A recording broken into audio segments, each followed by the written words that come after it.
আলুগুলো এনে সব বালতিতে ভরতে হবে, ঠিক আছে? যে আগে ভরবে সে ফার্স্ট রাউন্ডের উইনার হবে, আর ফার্স্ট রাউন্ডের উইনারের সঙ্গে খেলবে দিদি ভাই।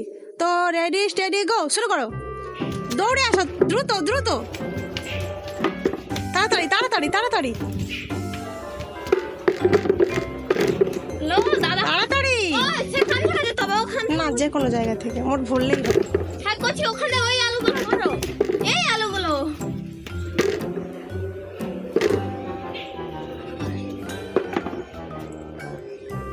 ভরো,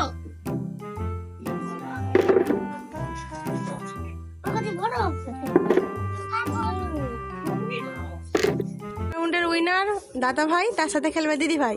তো রেডি স্টেডি গো। যে জিততে পারবে সে পেয়ে তরচাটা ম্যাঙ্গো আইসক্রিম। একসঙ্গে দুটো হবে না, একটা একটা করে তুলতে হবে। তাড়াতাড়ি তাড়াতাড়ি তাড়াতাড়ি, দেখি কে যেতে। পুরো সমান সমান আছে, তাড়াতাড়ি তাড়াতাড়ি তাড়াতাড়ি তাড়াতাড়ি তাড়াতাড়ি তাড়াতাড়ি। তো পেয়ে গেল দিদি ভাই, দিদি ভাই পেয়ে গেল ওই তরতাজা ম্যাঙ্গো আইসক্রিম। নিয়ে নাও। ভালো লাগলে লাইক, কমেন্ট, সাবস্ক্রাইব করে দিন।